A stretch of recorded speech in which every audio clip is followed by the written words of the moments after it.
But we talk about one of your first students, Kenny Florian. You know, he came off his most recent fight was a loss to BJ Penn, and then there was a amicable, so to speak, parting of the ways.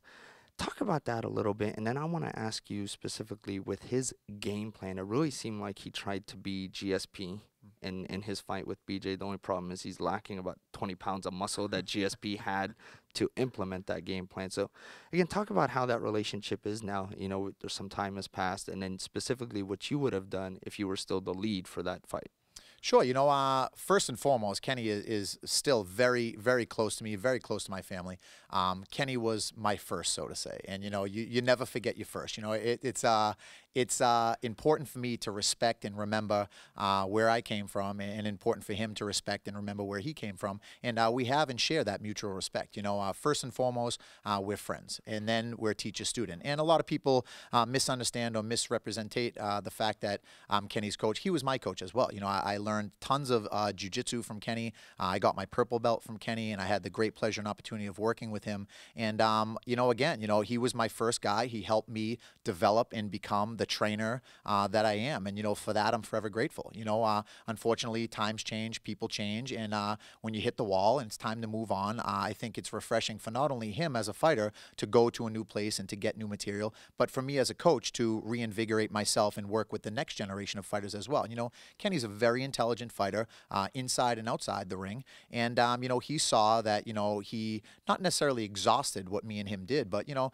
like I said, you know, if he was standing in front of me right now, you know, I'd give him a big high five. I think we did great things together. I think we've achieved a lot, and I think we both gained notoriety, and we both sort of came up in the game together. And again, for that, I'm forever grateful. I think it was a good move for Kenny. I think we were both not necessarily at the end of our rope with each other, but just in terms of progression, you know. And once you stop progressing, and once you hit a certain point where you feel like it's not as new and it's not as exciting, you know, then it's time to move on. And I think that that's important for a fighter to stay motivated, to stay stimulated. And again, Kenny's a smart guy. He knew that it was coming off a loss. It's a good time to make a change, to adjust his career in order to go forward, you know, and I'm all for it. I think that Kenny made the right decision. I think he's with good people. I think he's going to be handled well. And I'll be cheering for Kenny every fight. You know, he's still a good friend, and I'm still a fan. And anything Kenny ever needs, I'm always there for him.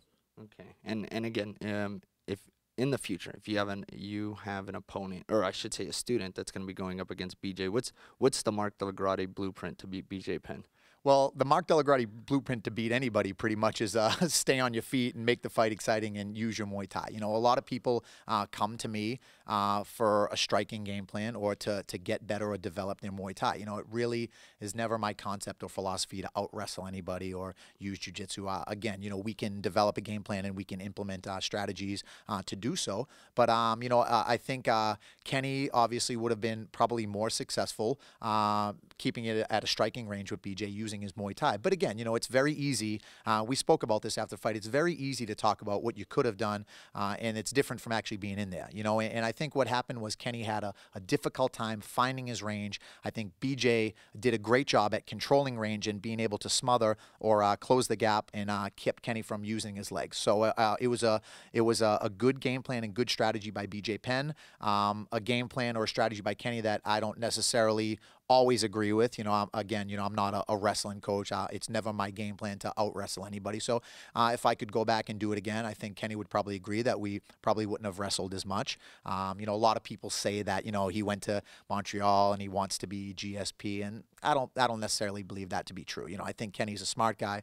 I think Kenny draws knowledge and draws technique from everybody that he can get from. And I think he knew that going up to Montreal and working with somebody like GSP who had wins against BJ Penn was a good move. And I agreed with him, and I was all for it. So I think if we could go back and do it again, we probably would make it more of a striking match. But again, easier said than done. You know, it's easy to talk about this outside the octagon, but when you get inside there, you find that timing is different, range is different. Sometimes you take a shot that you didn't want to take, and it changes things around. So again, easier said than done. You know, it's something that unfortunately we can't go back in time. But if we were to go back in time, I'm sure not only in preparation and in camp and training, we would have did things differently. But I think Kenny would probably agree that he would have probably done things different as well. Well, when you figure out how to go back in time, let me know so I can get my hair back. But on that, If anybody knows how to do that, it's probably Dave Camarillo. He seems to know everything. yeah, and we will ask him about that. Well, Mark, thank you so much for taking the time to join us today.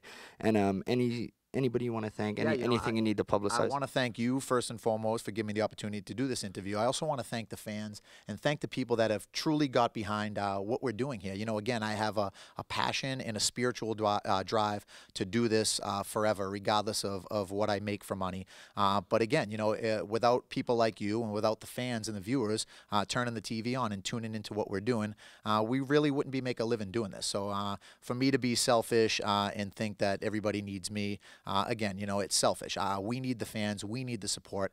I think Dana, Lorenzo, and Frank have done a great job developing the sport.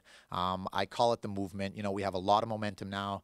Things like Spike TV, The Ultimate Fighter, you know, again, Dana, Lorenzo, and Frank and what they're doing. And just, again, everybody in general that is part of what we do, that to me is more important. And specifically, you know, my wife and my students and my teachers and my fighters, everybody that has helped me develop and become the person that I am, I go to the grave forever grateful to them. And again, you know, even Tap Out, you know, Tap Out has got behind me. And, you know, again, I was approached by many different sponsors, but I don't want to be part of something just for the sake of being part of it. I really feel connected when I believe in something and it becomes my heart and it becomes my family. And that's prevalent not only in what we do in mixed martial arts, but what we're doing here today with MMA Maestro.